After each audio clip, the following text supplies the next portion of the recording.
Nung isang gabi, kapatid, habang nanonood ako ng video sa YouTube, merong isang tao na nagpatotoo, no? Mula sa isang malaking iglesia dito sa Pilipinas, na sabi niya na pinupuri niya ang Diyos sapagkat hindi niya hinahayaan, ang Diyos ay hindi siya hinahayaan na siya ay magkaroon ng sakit, which is kapuri-puri naman talaga, no? At sabi rin niya na dahil daw sa Diyos, gumanda yung kanilang buhay, at dahil din sa Diyos, gumanda yung pamumuhay ng kanyang mga pamilya, no? Which is also true. Totoo na ang Diyos ang nagpapala ng mga tao. Siya ang nagbibigay ng kayamanan, kalusugan at katanyagan sa mga tao. Regardless kung ano man ang ating relihiyon, naniniwala ka man sa Diyos o hindi, nasa kamay ng Diyos kung ano ang kalagayan mo sa mundong ito. Sino yung naniniwala doon? Magsabing amen. Kasi marami naman yung mga hindi naniniwala kay Kristo pero mas mayaman at mas malusog pa sila kaysa sa atin. Mas marami pa nga tayong problema kaysa sa kanila. Di ba? Di ba, akala ko ba kapag tayo ay na kay Kristo, mawawala lahat ng problema natin? Bakit parang mas nadaragdagan pa yata yung mga problema? Bakit parang mas nadaragdagan pa yata yung mga pagsubok? Di ba? Well, kapatid, yan din yung naiisip ng mga sinaunang Kristiyano.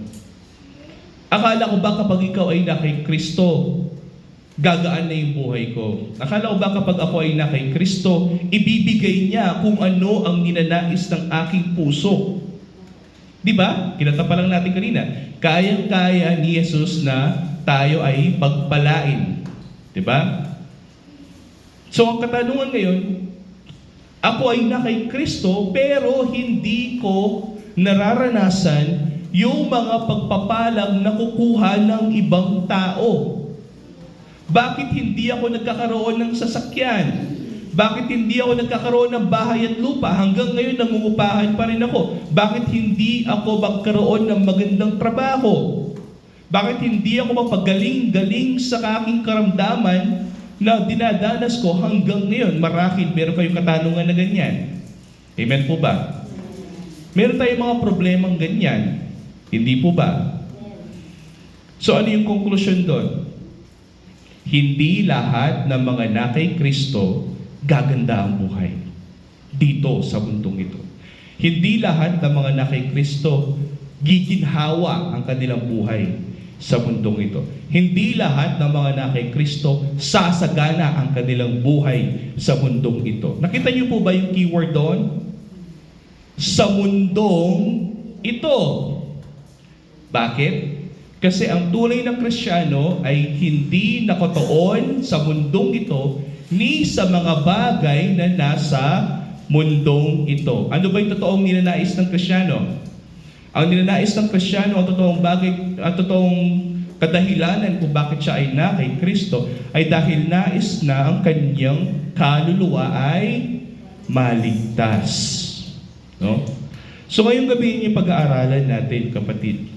Pag-aaralan natin kung ano bang ibig sabihin ni Pablo sa Romans chapter 12 at pag-aaralan natin kung bakit kailangan natin baguhin ang ating pag-iisip or renew your mind. Pag sinabing baguhin ang pag-iisip or renew your mind, ibig sabihin yung mga dati nating pag-iisip tungkol sa kasalanan, tungkol sa mga bagay sa mundong ito ay kalimutan na at ituon ang ating atensyon at ang ating pag-iisip sa mga mas mahalagang bagay sa ating mahal na Panginoong Hesukristo. Yan yung pag-aaralan natin, kapatid, kasi kung makukuha nyo ito, kung makukuha po ninyo ito, magkakaroon kayo ng lubos na kagalakan sa Panginoon. No? Kasi hindi ka na madidisappoint sa buhay mo. Hindi ka na magtatampo sa Diyos kung naiintindihan natin itong bagay na ito. Ano yung key verses natin ngayong gabi na ito? Of course, Romans chapter 12, verse 1 to 2. Meron tayong 1 John 2:15 to 16, meron tayong 1 Peter, 2 Corinthians, Ephesians, at saka 2 Timothy. Pero 2 Timothy, hindi ko na nilagay dyan para hindi na umaba yung oras natin. Kasi mahaba na rin po yung mga bagay na yan. Tingnan muna natin yung key verse natin ngayong gabi na ito. That's Romans chapter 12, verse 1 to 2. Ang sabi dito ni Pablo, bago ito, before Romans chapter 12? Romans chapter 11. Before Romans chapter 11, what is it? Romans chapter 10. Ano yung konteksto? Kaya sinabi ni Pablo dito na therefore, kasi pag kaya nga or therefore, it is a phrase for a conclusion. Bakit siya nag-conclude sa bagay na ito?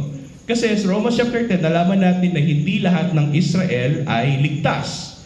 Ibig sabihin, hindi lahat ng mga pinili para sa kaligtasan ng mga tao o yung mga tinatawag sa altar para tanggapin si Kristo o yung mga nagsasabi na si Kristo ang aking Panginoon at nagpabautismo sa ngalan ni Kristo ay ligtas.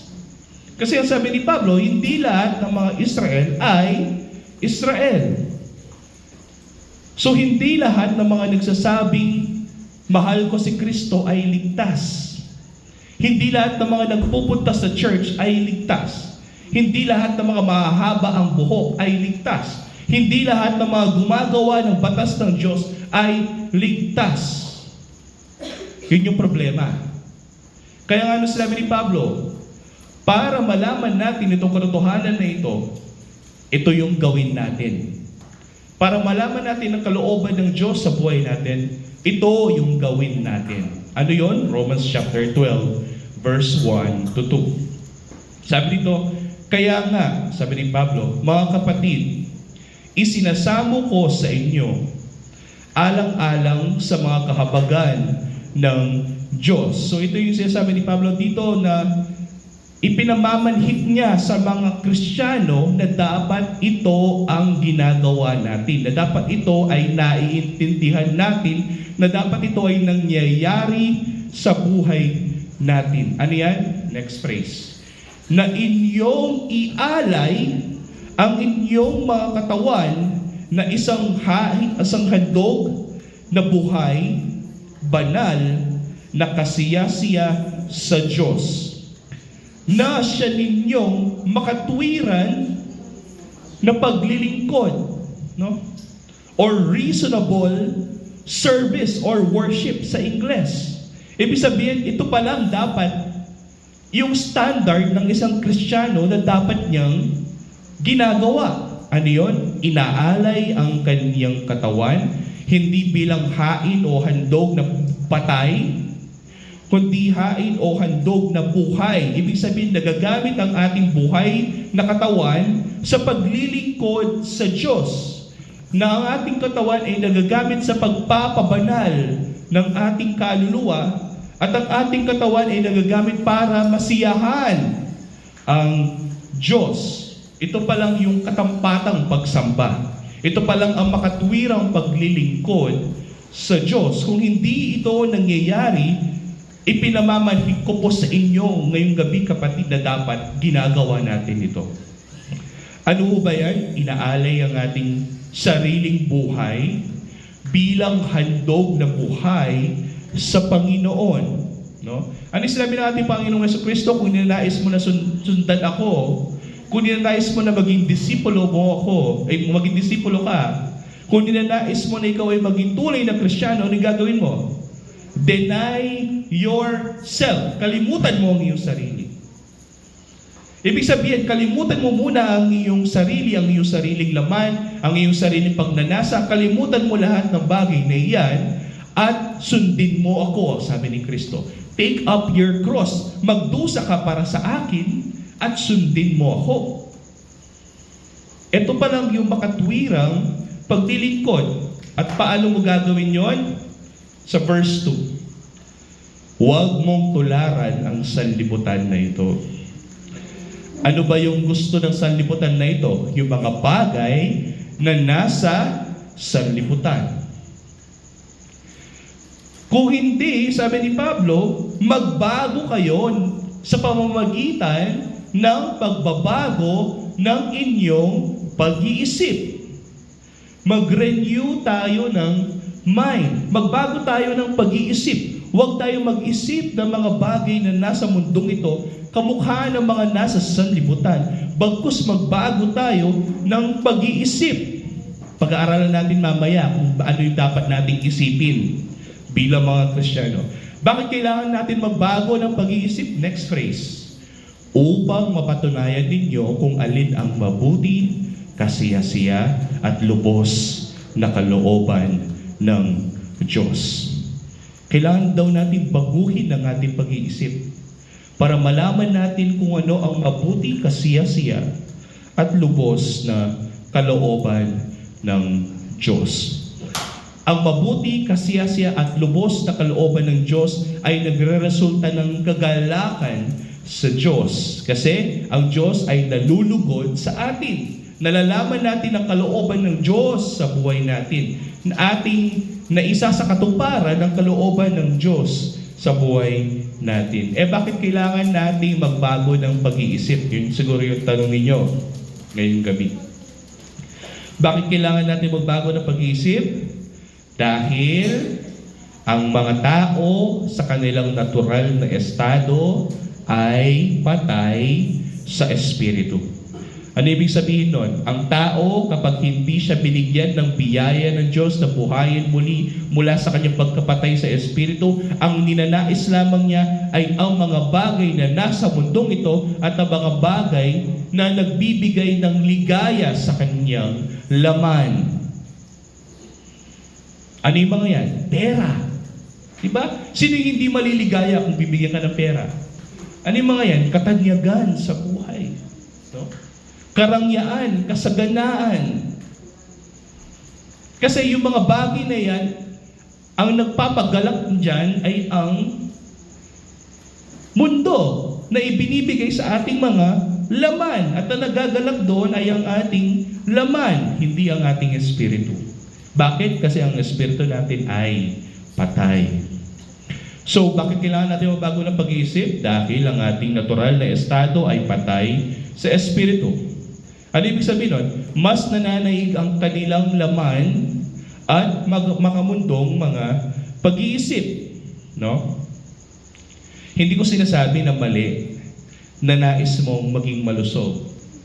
Lahat naman tayo nais natin maging malusog, hindi ba? Yung walang sakit. Hindi ko rin sinasabi na ninanais mong maging mayaman. Hindi ko sinasabi na mali na ninanais mong maging mayaman. Kasi lahat naman tayo nais nating maging mayaman. Hindi ko rin naman sinasabi na nais mong sumagana sa buhay ay mali. Kasi hindi ko naman, pati naman ako gusto ko rin sumagana sa aking buhay. So, ang sinasabi ko dito, hindi po mali ang pagnanais natin o pagnanasa natin na tayo yumaman, na tayo maging malusog, na tayo ay sumagana at tumanyag sa buhay na ito. Nagiging mali lamang ito kapag ginagamit natin ang pangalan ni Kristo upang makuha yung mga bagay na ito. Kasi ibig sabihin ng pananampalataya natin kay Kristo ay nakatuon saan? Sa kalusugan, sa kayamanan, sa kasaganaan, at saka sa katanyagan. Kapag hindi mo nakuha yung mga bagay na yan, goodbye na sa pananampalataya kay Kristo. Bakit? Kasi nakaangkla yung inyong pananampalataya sa Panginoon sa mga bagay na nasa mundong ito. Kung hindi na may mga yan, mga bagay lamang yan sa mundong ito, kalusugan. Kasi buhay ka sa mundong ito, kailangan malusog ka, hindi ka nagkakasakit. Kayamanan, kasaganaan, at katanyagan. No?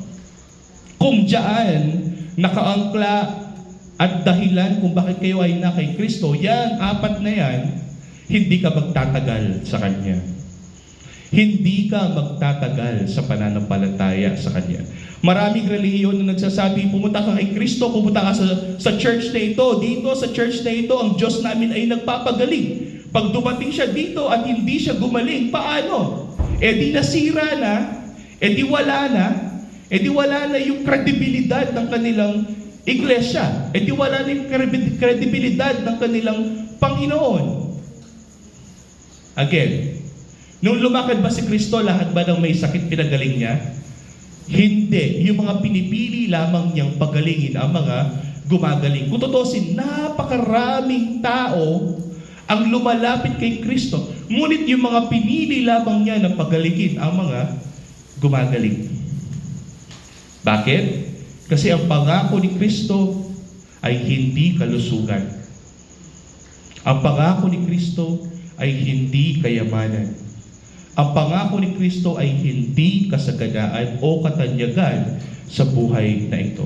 Basahin natin sa 1 John chapter 2 verse 15 to 16. Sabi dito ni Juan sa pagsusulat niya sa mga Kristiyano, huwag ninyong ibigin ang sanlibutan, ni ang mga bagay na nasa sanlibutan.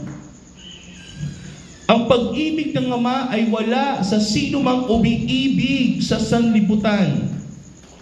Bakit?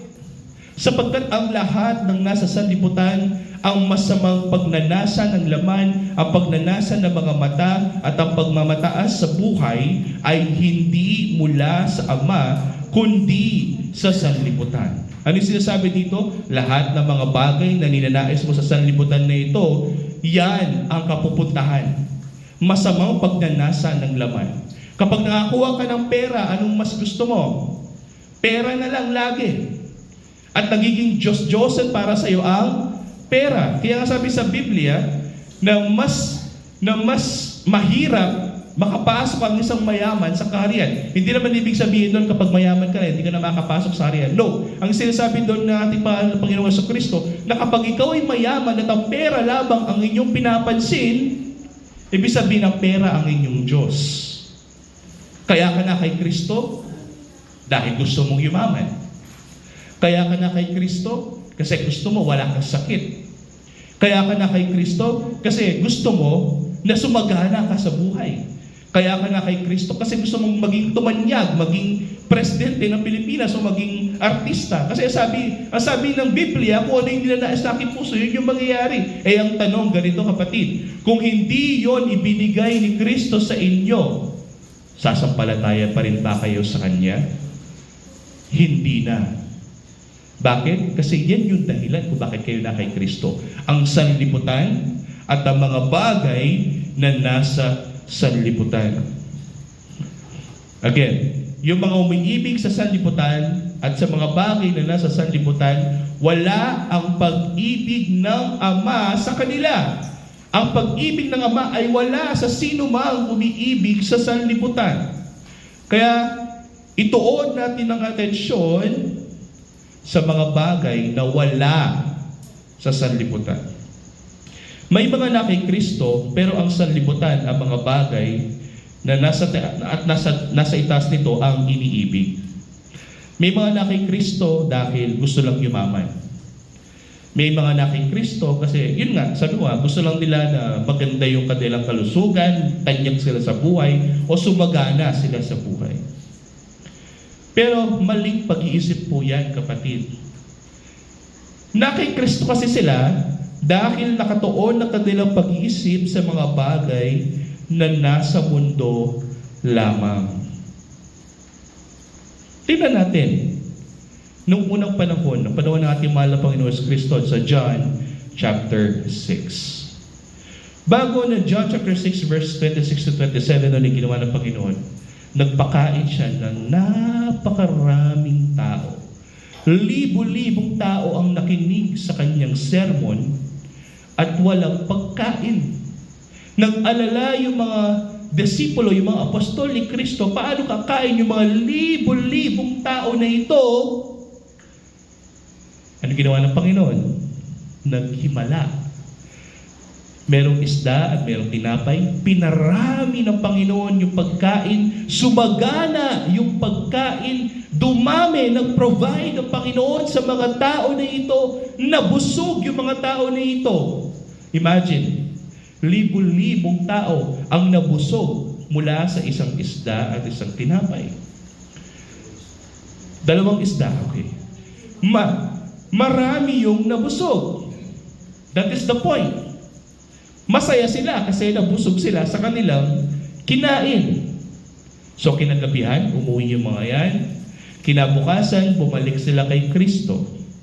Alam niyo ba yung dahilan kung bakit sila bumalik kay Kristo? Bumalik sila kay Kristo hindi dahil sa mga sinabing katotohanan ng Panginoon. Bumalik sila kay Kristo hindi dahil narinig nila ang katotohanan mula sa Panginoon. Bumalik sila kay Kristo hindi dahil sumasampalataya sila sa mga sinabi ng Panginoon. Kundi bumalik sila kay Kristo, itong mga tao na ito, dahil nabusog sila kahapon. Ano yung binalikan nila? Ay yung katotohanan ni Kristo o yung pagkain na kinain nila? Ito yung sinabi ng Panginoon dahil nalungkot ang Panginoon. Ang sabi ng Panginoon dito sa 26, sinagot sila ni Jesus, katotohanang sinasabi ko sa inyo, ako'y inyong hinahanap, hindi dahil sa nakakita kayo ng mga tanda, kundi dahil sa kayo'y kumain ng tinapay at kayo'y nabusog. Ganyan tayo minsan. May mga Kristiyanong ganyan. Bakit sila nag-a-attend ng church? Kasi nabubusog. Bakit sila nag-a-attend ng church? Kasi nagkakaroon ng pera. Bakit sila nag-a-attend ng church? Kasi sumasagana sila sa buhay. Yun ba yung dahilan kung bakit tayo nasa iglesia ng Panginoon? Yun ba yung dahilan kung bakit tayo bumabalik kay Kristo? Tingnan mo kapatid, ang sabi ng ating Panginoon, nasasabihin ko rin sa mga Kristiyano na mali ang pag-iisip, ganito, hindi kayo narito at hinahanap si Kristo dahil alam niyong siya ang inyong tagapagligtas, kundi narito kayo sa iglesia ni Kristo kasi alam ninyo kayo ay makikinabang. Mahal nyo ang pakinabang ni Kristo, pero hindi nyo mahal si Kristo.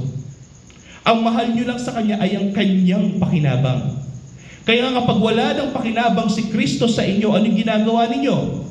Aalis na lang kayo. Parang politiko lang, di ba? Pag nakikinabang ka sa politiko, okay lang, masaya ka. Pero pag hindi ka na nakikinabang sa politiko, aalis ka na kasi wala ka ng pakinabang sa kanya. Ganyan ba ang tingin mo sa Panginoon? Ganyan ba ang tingin natin sa Panginoon natin? Na kapag hindi na tayo nakikinabang ng mga bagay sa mundong ito, iiwan na lang ba natin siya? Tingnan natin, basahin natin. Sabi ng Panginoon, ako'y hindi inyong hinahanap dahil sa nakakita kayo ng mga tanda, kundi dahil kayo ay kumain ng tinapay at kayo'y nabusog. Ano sinabi niya sa 27? Huwag kayong magsumikap ng dahil sa pagkaing nasisira. Again, huwag kayong nagsusumikap na maglingkod kay Kristo dahil may hinihingi laban kayong bagay sa mundong ito na nasisira. May hiningi kayong bagong sasakyan. Oh, praise the Lord, maglilingkod ako. Every Sunday mag-a-attend ako. Every Wednesday mag-a-attend ako. Hanggang makuha ko yung aking bagong sasakyan. Kapag nakuha mo na yung bagong sasakyan, anong gagawin mo? Aalis ka na.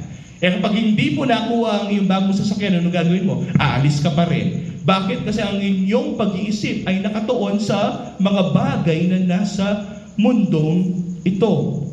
Huwag kayong magsumikap ng dahil sa pagkain nasisira. Sabi ng Panginoon. Kundi dahil sa pagkain tumatagal para sa buhay na walang hanggan na ibibigay sa inyo ng anak ng tao, which is, sino kasi the Son of Man? Ang ating mahal na Panginoon Kristo. Sapagkat sa Kanya inilagay ng Diyos Ama ang Kanyang tatak. Kailangan ang anak ng tao na ito ay ang ating paniwalaan. Ang kanyang mga salita, ang ating paniwalaan. Ang kanyang mga salita, ang ating pagkain. Sapagkat nasa anak ng tao na ito, which is our Lord Jesus Christ, ang tatak, ang totoong ipinadala ng Diyos Ama sa langit. Tandaan, huwag kayong magsumikap dahil lang sa mga pagkain nasisira. Kasi may mga pumupunta kay Kristo dahil nais nilang mabusog. Okay lang. Wala pong mali dyan. Pero kung diyan nakaangkla ang inyong pananampalataya kay Kristo, hindi po kayo magtatagal. Pero ang totoong Kristo ay hindi nila tinanggap at naiintindihan. So ang tanong ngayon kapatid, ano nga ba yung ginawa ni Kristo para sa atin upang doon natin ituon yung ating pag-iisip? Ano nga ba yung makukuha natin mula sa ating Panginoon upang ituon natin doon yung ating pag-iisip? Upang yon yung ating naisin sa ating buhay. Basahin natin sa 1 Peter chapter 1 verse 3 to 5. Si Pedro ang nagsasabi nito, kapatid. Sabi ni Pedro sa kanyang pangunang pagsulat, purihin ng Diyos at Ama ng ating Panginoong Hesukristo. Sa pamamagitan ng kanyang malaking kahabagan, ay muli tayong ipinanganak sa isang buhay na pag-asa. Tingnan mo kung ano yung flow ni Pedro. Yung flow ni Pedro, the greetings.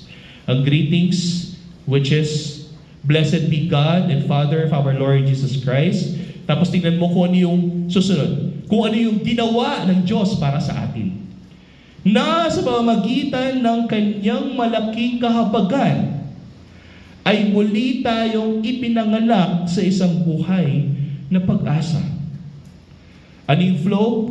Kailangan every morning, purihin mo ang Diyos at isipin mo kung ano yung ginawa ng Diyos para sa iyo. Ano ba yung ginawa ng Diyos para sa iyo? Na dahil sa kanyang malaking kahabagan ay ipinanganak kang muli. Bakit? Kasi ikaw ay patay sa Espiritu. Kailangan kang ipanganak muli. At ano yung ginawa ng ating Panginoon? Ipinanganak tayong muli sa isang buhay na pag-asa. Pag sinabing pag-asa, kapatid, or hope, ano ibig sabihin yan? It is the thing that we expect in the future. Yung inihintay natin na mangyayari sa hinaharap. Meron tayong inaasahan, meron tayong pag-asa. Ano ba yung pag-asa na ito? Ano ba yung inaasahan natin na kailangan doon nakatuon yung ating pag-iisip? Ito. Sa pamamagitan ng muling pagkabuhay ni Jesucristo mula sa mga patay, ano yung makukuha natin? Tungo sa isang manang hindi nasisira, walang dungis at hindi kumukupas na inilaan. Saan? Sa mundong ito? Sa sanlibutan ba na ito? Hindi. Inilaan siya saan? Sa langit para sa atin. Ito yung sinasabi ni Pedro, kapatid, tungo sa isang manang hindi nasisira. Ituon mo ang inyong pag-iisip sa isang mana na hindi nasisira. Tatuloy ko kayo ngayong gabi. Ang pera ba ay nasisira? Ang katawan ba natin ay nasisira? Ang mga ari-arian ba natin sa mundong ito ay nasisira? Ang ginto ba ay nasisira? Lahat ng bagay sa mundong ito ay nasisira. Kung itutuon mo ang inyong pag-iisip sa mga bagay na nasa mundong ito, hindi ka magtatagal kasi nakatuon ka sa mga bagay na nasisira. Pero ano yung sinabi ni Pedro? Ang mga tunay na Kristiyano, ano ba sinabi ni Pablo muli? Sabi ni Pablo sa Romans chapter 12, verse 2, renew your mind. Magbago ka ng pag-iisip. Ano yung sinabi ni Pedro? Ito yung isipin mo. Isipin mo yung isang manang hindi nasisira, walang dungis at hindi kumukupas na inilaan ng Diyos na iyong Ama sa langit para sa iyo. Yan ang isipin mo. Yan ang naisin mo. Diyan nakatuon ang pag-asa mo. Bakit? Kasi yan ang ipinangako ni Kristo sa atin. Kapatid, hindi ipinangako ng Panginoon na kapag ikaw ay naka Kristo na yayaman ka. No, hindi po iyon ipinangako ng Panginoon. In fact, ang ipinangako ng Panginoon sa mga lahat ng mga nasa Kanya, sila rin ay magdudusa katulad niya. Kaya hindi ba kayo natataka? Minsan, sabi nga ng iba, baot nung kapilan mananampalataya ako kang Kristo, balang may atak, kita ako meron kang problema. Kasi doon tayo pinapatatag ng Diyos. sa mga suliranin, sa mga problema. At bakit tayo pinapatatag ng Diyos? Kasi nais ng Diyos na tayo ay maligtas. At yan ang kaligtasan. Na meron tayong isang manang na di nasisira, walang dungis at hindi kumukupas, na inilaan sa langit para sa atin. Paano ito ginagawa ng Diyos? Verse 5. Na sa kapangyarihan ng Diyos, hindi mo makikita dyan na dahil sa tao at sa kanyang mga gawa. No, makikita mo dyan, sabi ni Pedro, na sa kapangyarihan ng Diyos, by the power of God, ay iniingatan tayo sa pamamagitan ng pananampalataya. Na ang pananampalatayang ibinigay ng Diyos sa atin dahil sa kanyang mahabag na biyaya, doon tayo pinag-iingatan ng Diyos. Kasi the moment na mawawalan ka ng pananampalataya, ano mangyayari sa'yo? Ikaw ay mabubuwal, ikaw ay mamamatay. Para tayong pinag-iingatan ng Diyos, araw-araw, ang kanyang kahabagan ay bago. Bibigyan kanyang pananampalataya sa araw-araw. Ngayon ba, kapatid, ano na ba yung level ng pananampalataya ninyo sa ating mahal na Panginoong Jesucristo? Nandito na ba kayo sa beginner level? O meron bang nangyayari, nagiging intermediate ka na ba? O nagiging expert ka na ba or master sa pananampalataya sa Panginoon? Dapat mayroong growth. Napag-aralan natin yan, di ba? Dapat mayroong pagbunga sa pananampalataya. So doon tayo iniingatan ng Panginoon sa pamamagitan ng pananampalataya. Kanino? Kay Kristo Jesus. Para saan? Bakit ito ginagawa ng Diyos? Para ba yumaman ka? Okay. Para ba yumaman ka? Para ba maging malusog ka? Para ba maging matanyag ka sa buhay? Para ba sumagana ka sa buhay? Hindi. Para saan? Very good. Kasi nakasulat na dyan. Para sa kaligtasan na nakahandang ipahayag. Ngayon, hindi. Sa huling panahon. Bakit ito ginawa ng Diyos na ipapahayag niya sa mga dating araw? Para umasa ka. Para umasa ka, kapatid. Kapag meron kang pag-asa, meron kang hinihintay. At doon sa hinihintay natin yun, doon natin iangkla yung ating pananampalataya kay Kristo. Kahit kailan, kapatid, hindi ka na mabubuhal pa. Kasi ang inyong pag-iisip ay nakatuon sa mga bagay na ipapahayag ng Diyos pagdating ng panahon. At yung mga bagay na ito ay hindi nasisira at hindi nabubulok. Ito ang totoong biyaya ng mga anak ni Kristo. Itong pag-asa na ito ang nagpapatatag sa atin. Kasi kung nandito ka lang para sa mga bagay na nasa mundong ito, masisira ang pananampalataya mo. Kasi may hangganan. Kapag hindi mo nakuha yung bagay na yun, wala na. Pero kung ang inyong pag-iisip ay nakatuon sa mga bagay na nasa langit, sa kaligtasan na ibinigay ng Diyos sa atin, at hinihintay natin yung pagluluwalhati niya sa ating mga katawang nasisira at nabubulok, doon tayo magagalak kay Kristo. Yun ang totoong kagalakan. Kaya sabi ko nga, kung napagtagumpayan ng Panginoon ang kamatayan, hindi na tayo matatakot pa sa kamatayan. Kasi kahit mamatay tayo, nagagalak pa rin tayo kasi alam natin pagdating ng panahon may mana na makukuha mula sa Diyos dahil sa ating mahal na Panginoong Jesucristo. Tingnan natin kung ano sinabi ni Pablo sa 2 Corinthians chapter 4, verse 16 to 18. Ang konteksto niyan, kapatid, marami ang nagbabatikos kay Pablo. Sinasabi nila na si Pablo ay hindi totoong apostol, na si Pablo ay nagpapanggap lamang na utal-utal. No? At ito yung sinabi ni Pablo, 6:16. Kaya kami ay hindi pinanghihinaan ng loob. Kahit ano pang sabihin ninyo, sabi ni Pablo, hindi ako susuko. Bagamat ang aming panlabas na pagkatao ay nabubulok, ang ating katawan ay nagkakaroon ng sugat, nagkakaroon ng karamdaman, namamatay, tumatanda, nasisira. Ngunit ano yung saan niya itinutuon yung kanyang pag-iisip? Sa katawan ba niyang laman? Hindi. Sa kanyang espiritu.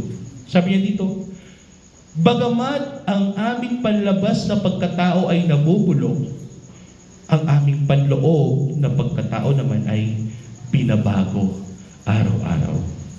Ang kapatid na si Pablo, itinuon niya ang kanyang pag-iisip hindi sa laman, kundi sa Espiritu. Sapagkat ang kaharian ni Kristo ay Espiritu. At hindi ito nakikita ng laman, ito ay nakikita sa pamamagitan ng pananampalataya sa Kanya. Doon mo mararamdaman ang kaharian ni Kristo. 17. Sapagkat inihahanda tayo nitong magaan at panandali ang kapighatian. Again, ano yung sinasabi ni Pablo rito? Yung mga na kay Kristo, inihahanda sila ng Diyos na dumaan sila sa iba't ibang mga pagsubok sa buhay. Idinadarang sila sa apoy, idinadarang sila sa problema, sa mga suliranin, idinadala sila sa ilang, ibinibilad sa araw, sinusunog, nagkakaroon ng unos at sakuna sa kanilang buhay. Bakit? Kasi doon tayo inihahanda ng Diyos. Doon tayo pinapatatag ng Diyos. Doon tayo binibigyan ng pananampalataya ng Diyos. Sabi ko nga, minsan may mga side note lang. Yung mga tao na dating mahirap, tas biglang yaman, ano yung papansin mo sa kanila? Nagyayabang. Yung mayabang. Bakit? Kasi biglang yaman. Diba? Mayaman na ako. Nawala na ako sa kahirapan. Pag mayabang ka na, ano yung tingin niya sa kanyang sarili? Mataas. Kapag mataas na yung tingin niya sa kanyang sarili, kahit anong sabihin mo sa kanya, hindi ka papakinggan. Kasi nga, mataas ang tingin niya sa kanyang sarili. Pero kung ikaw ay nasa ilalim, at patuloy na nasa ilalim, at kapag ikaw ay nagkakaroon ng problema, ng mga pagsubok, ikaw ay napapailalim, ano yung gagawin ng isang taong nasa ilalim? Titingin saan? Sa taas. Pero ang taong nasa taas, ano yung titingin? Saan siya titingin? Sa ibaba. Kasi mataas ang tingin niya sa kanyang sarili. Pero yung mga taong nasa ibaba lagi, yung mga taong pinapababa ng Diyos, idinadarang ng Diyos sa mga suliranin, sa mga pagsubok, kaya yun ginagawa ng Diyos dahil may layunin siya. Anong layunin siya? Kapag ikaw ay nasa baba, marunong kang tumingin sa taas at humingi ng tulong sa Kanya. Kapag humingi ka ng tulong sa Diyos, ano yung tawag dyan? Pananampalataya. Na alam mong ang Diyos ay may gagawin sa buhay mo. Diyan tayo pinapatatag ng Diyos. Sa mga suliranin, sa mga pagsubok na ibinibigay niya sa buhay natin, doon tayo mas lalong napapalapit sa Kanya. Doon tayo mas lalong dumadalangin sa Kanya. Patuloy na nakikipag-usap sa Kanya dahil sa mga pagsubok at suliranin na yan. Kaya sabi ni Pablo rito, inihahanda tayo nitong magaan at panandali ang kapigatian. Pag sinabi niya magaan, ibig sabihin, kaya pa rin natin. Kapag ibinigay ng Diyos yung problema, kaya pa rin natin itong malagpasan. Bakit? Kasama natin ang Diyos. No? Magaan at panandali ang kapigatian. Para ano? Anong kapalit ng kapighatian na ito? Para sa walang hanggan at hindi masukat na kaluwalhatian. Kailan ibibigay ng Diyos yan? 18. Sapagkat hindi kami tumitingin, sabi ni Pablo, sa mga bagay na nakikita. Again, hindi kami tumitingin sa mga bagay na nakikita. Ano ibig sabihin? Huwag tayong umasa at tumingin sa mga bagay na nasa sanlibutan. Kundi, sabi ni Pablo, sa mga bagay na hindi nakikita, sa mga bagay na may kinalaman sa Espiritu, sa mga bagay na may kinalaman sa ating Panginoon, sa pananampalataya, sa mga nagawa ni Kristo, sa Kanyang mga salita, sa pagbabago ng pag-iisip, sa pagiging tunay na Kristiyano, sa pagpapabanal ng ating buhay. Doon natin ituon yung ating pag-iisip. Sapagkat ang mga bagay na nakikita ay may katapusan. Subalit ang mga bagay na hindi nakikita ay walang hanggan. Ano ibig sabihin nito, kapatid? Huwag tayong lumapit kay Kristo dahil mayroon ka lamang gustong tangible o yung mga bagay na nakikita. Okay lang na gawin mo yun.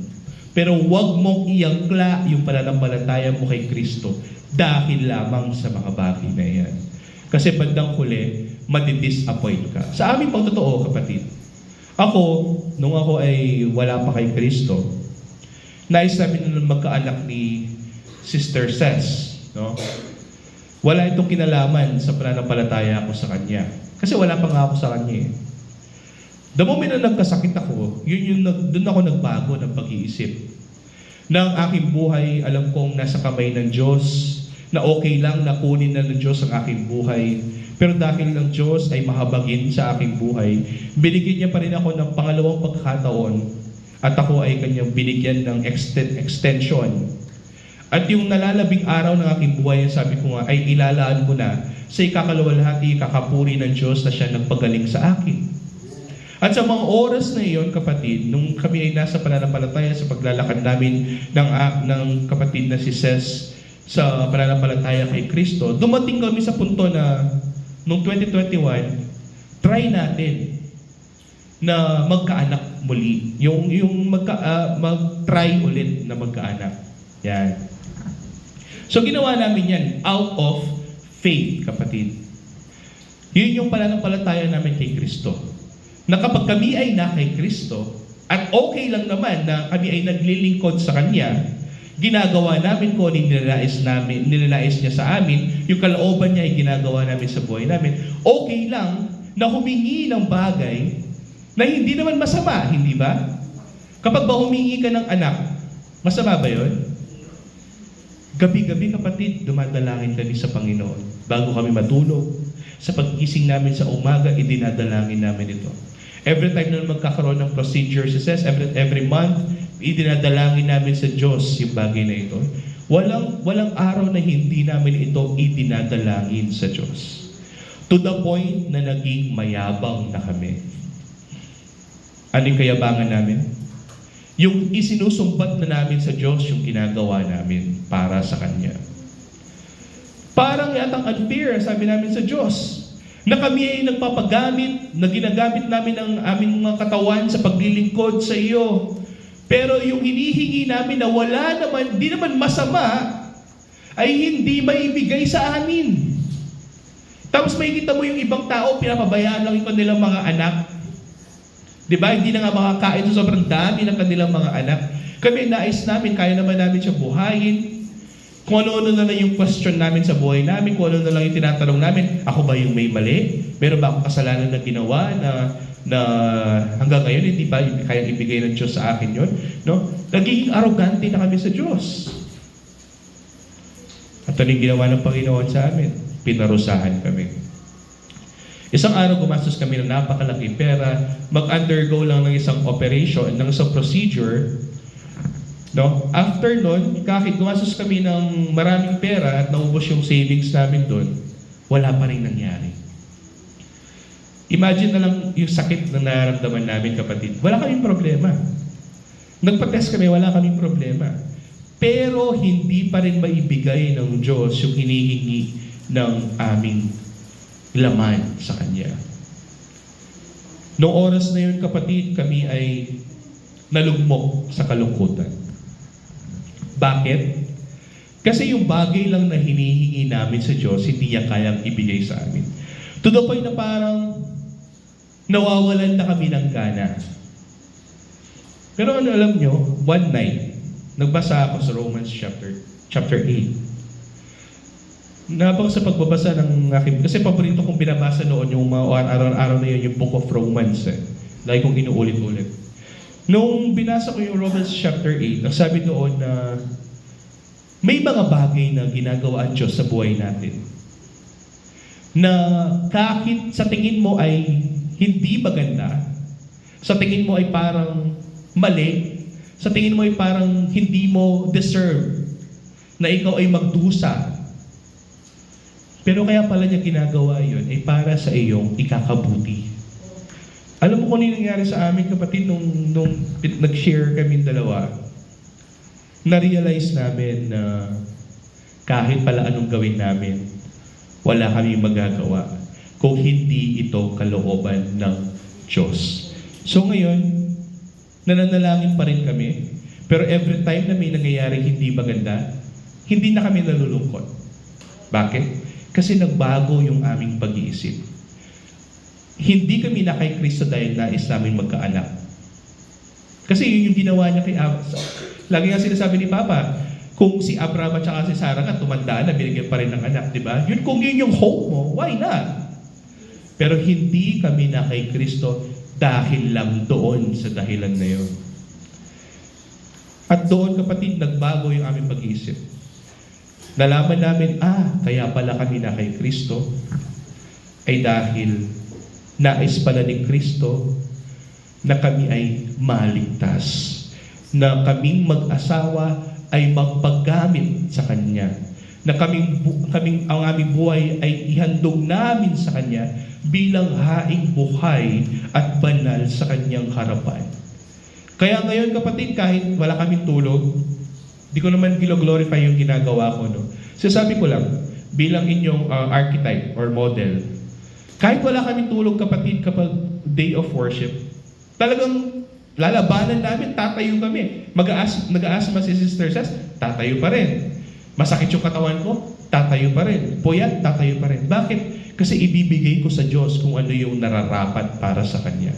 Kahit hindi ko nakuha yung gusto ko mula sa Diyos, hindi yun magiging dahilan para hindi na ako maglingkod sa Kanya.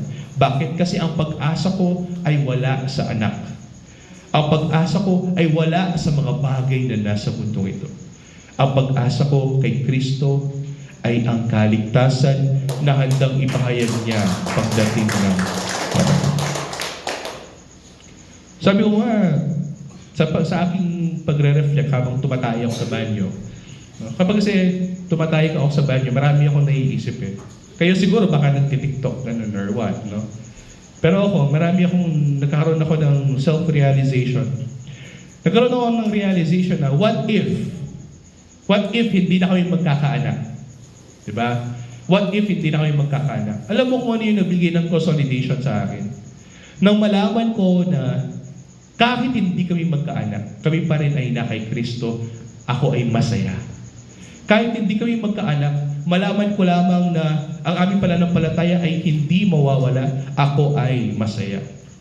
Kahit hindi namin magkaanak, malaman ko lamang na malaman ng mga kapatid ko yung katotohanan kay Kristo, malaman ninyo yung katotohanan tungkol kay Kristo, na ako ay hindi maghihimagod na ipipreach yung katotohanan na ito sa inyo, yung gospel ni Kristo sa inyo. Hindi ako maghihimagod dyan, kapatid. Kasi kung paano binago ng Diyos ang aking pag-iisip, ganoon din yung ninanais ko sa inyo, kapatid. Nabaguhin ng Diyos ang inyong pag-iisip. Kaya kung titignan ninyo, kung those who are keeping in track, kahit 5 times pinreach ko na to, the same preaching, kapatid. Kahit doon pa sa nakaraang church, twice ko pinreach ito. Dito, kapatid, 3 times. Bakit? Kasi nais kong palalahanin ng bawat isa. Huwag kayong pumarito sa bahay ng Panginoon, hindi dahil meron lamang kayong hinihinging mga bagay na nasa sanlibutan. Ibinibigay ng Diyos yan, kapatid. Hingin nyo man o hindi. Pagmasdan ninyo, minsan hindi mo man nga hinihingi na bibigyan ka ng adobo, bigla na lang may darating na adobo, di ba? Kakatok yung kapitbahay mo. Mare, di pa sobra yata yung nilutong adobo. Bisa ka. Di ba? Hindi mo man hinihingi yun, pero binibigay ng Diyos. Pero kung ano ba yung hinihingi ng isang pusong makasalanan, ano ba yung hinihingi ng isang taong naliligaw, nawawala? Ano ba yung hinihingi ng isang kaluluwang patay? Ang mabuhay muli ng Diyos. At doon natin ituon yung ating pag-iisip sa mga bagay na hindi nakikita. Pananampalataya, pagtulong sa kapwa, pagiging mabait, pagmamahal kahit sa ating mga mahalin kahit sa ating mga kaaway, no? Maging mabuting halimbawa sa mga kapatid kay Kristo. Yan, kapatid, yung ating naisin sa buhay. Minsan na, kailan pa ba yung last time na nanalangin kayo sa Diyos? Sino yung nanalangin kaninang umaga? Sabi ng amen. Ano yung dinalangin niyo sa Diyos? Meron na bang dumalangin sa inyo na, Lord, bigyan mo po ako ng patience ngayong umaga na ito? Lord, bigyan mo ko ng compassion na matuto akong tumulong sa aking kapwa. Lord, bigyan mo ko ng pagmamahal upang matutunan ko mahalin yung kapitbahay ko na ang ingay-ingay, aga-aga, nagminumura niya yung kanyang anak. Lord, tulungan mo ko na bigyan mo ko ng kalakasan ng pangatawan upang humayo ako ngayon sa bunkhouses sa Dapdap upang ipalaganap ang iyong ebanghelyo. Yan, kapatid, yung ating hingin sa Diyos. Sapagkat yung mga bagay na yan ay may kinalaman sa ating kaligtasan. Kaya may pagtawag ng pagbabago ng pag-iisip sa mga anak ni Kristo. Hindi sasabihin ni Pablo ito kung hindi nakikita ni Pablo yung problema. Yung problema kasi natin, masyado tayong nakatuon sa mga bagay na nasa sanlibutan. Nakita ni Pablo ito. Kung ano yung ginawa ng Israel noon, gagawin ulit ngayon. Kaya sabi ni Pablo, magbago tayo ng pag-iisip. Paano? Ephesians chapter 1, verse 15 to 21. Si Pablo rin sulat ito, kapatid. Dahil dito, sabi ni Pablo, sapagkat narinig ko rin naman ang inyong pananampalataya sa pamamagitan ni Jesus at ang inyong pag-ibig sa lahat ng mga banal. Ang sinasabi dito ni Pablo, kapatid, na ang mga taga-Epeso ay ginagawa nila kung ni kalooban ng Diyos sa kanilang buhay sa pamamagitan ng pananampalataya nila sa ating mahal na Panginoong Jesucristo. Ano ginagawa nila? 16. Hindi ako tumitigil ng pagpapasalamat para sa inyo na binabanggit kayo sa aking mga panalangin. So patuloy silang dinadalangin ni Pablo. 17. Upang ang Diyos ng ating Panginoong Jesucristo, ang Ama ng kaluwalhatian, ay magkaloob sa inyo ng espiritu ng karunungan at ng pahayag sa isang ganap na pagkakilala sa Kanya. Ito yung dalangin ni Pablo, kapatid. Hindi idinalangin ni Pablo ang Karanyano katanyagan. Minsan nga, ginagamit ng mga prosperity gospel, yung sa Book of John. Sabi ni John na idinedalangin niya na sana sumagana kayo kung paano naging masagana din kayo sa inyong pananampalataya. Well, kahit naman ako, ganoon din naman yung gusto ko sa inyo, kapatid. Kung sabihin ko sa inyo na greetings, sa pagsusunod ka, greetings of health and safety. Diba? O greetings, sana nakuha mo itong sulat ko sa inyo na hindi ka nagkakaroon ng problema at masagana sa buhay. Pero ito, kapatid, tingnan mo ko ano yung sulat ni Pablo. Ang nilalais si Pablo na ang Diyos ay magkaloob ng espiritu ng karunungan at pahayag sa isang ganap na pagkakilala sa Kanya. Makikita mo dyan, kapatid, ito yung ninanais ni Pablo na bawat isang Kristiyano ay magkaroon ng karunungan at ng pahayag ng isang ganap na pagkakilala sa Diyos. Kaya nga sabi mo, hindi ako maghihimagod na ipipreach ko ang Panginoon. Hindi tayo manghihimagod na ipipreach ang Ebanghelyo ni Kristo sapagkat ito ang pinakamahalagang bagay na kailangan nating nakukuha, kapatid. No? 18. Yamang naliwanagan na ang ating mga mata ng inyong puso, ang mga mata ng inyong puso, upang malaman ninyo kung ano ang pag-asa sa Kanyang pagtawag, kung ano ang mga kayamanan ng kaluwalhatian ng Kanyang pamana sa mga banal. 19. At kung ano ang di masukat na kadakilaan ng kapangyarihan ng sa atin na sumasampalataya ayon sa paggawa ng kapangyarihan ng Kanyang lakas. So sinasabi nila dito ni Pablo, kapatid, na maunawaan mo sa iyong buhay na kaya ka nandyan sa mundong ito, hindi para yumaman, kundi para mas makilala mo si Kristo, para mas makilala mo kung ano yung ginawa ni Kristo para sa iyo. Kaya meron tayong Christology, kapatid, para mapag-aralan natin kung sino si Kristo at kung ano yung nagawa ni Kristo para sa atin. 20.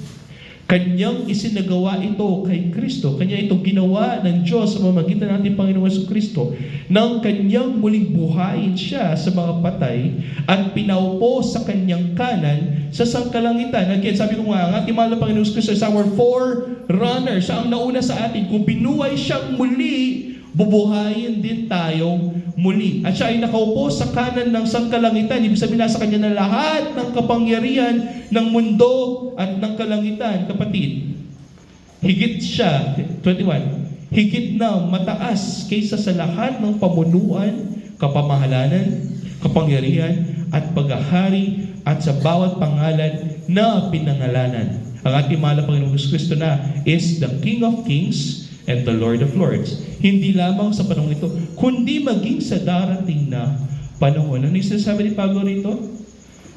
Na dapat mas kinikilala natin ang ating mahal na Panginoong Jesucristo. Doon natin ituon yung ating pag-iisip na mas makilala natin ang Diyos. Remember, tayo ay na kay Kristo upang ituon natin ang ating pag-iisip sa nagawa niya para sa atin.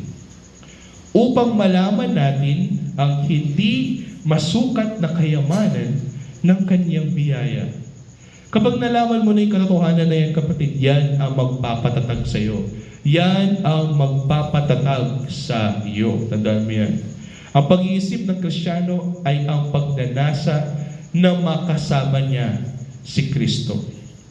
Ang pag-iisip na umaasa na mapasa presensya ng Diyos. Sino ang gusto na magkaroon ng isang kaluluwa na nasa presensya ng Diyos na buhay? Sabing amen. Hindi ba yan yung goal natin sa buhay? Kaya ka nandito, kapatid. Kasi alam mo, pagdating ng panahon, meron kang inaasahan na ikaw ay mapasa presensya ng ating Panginoon. Sabi sa Hebrews, kapatid, ang ating mga kaluluwa ay nakaangkla na kay Kristo. Kung saan man si Kristo, doon pupunta ang ating mga kaluluwa. Pag ikaw ay namatay ngayon, ora mismo, on the split second, nandun ka na kung nasaan ang Panginoon. Sino ang hindi matutuwa kapag malaman mo yung katotohanan na yun? Sino yung hindi magagalak kapag nalaman mo yung katotohanan na yun? At kapag nalaman mo na yung katotohanan na yun, ang pera ay wala ng halaga. Ang kalusugan ay wala ng halaga. Ang kayamanan ng kasaganaan sa mundong ito ay wala ng halaga. Sapagkat ano ba yung mga bagay na yan?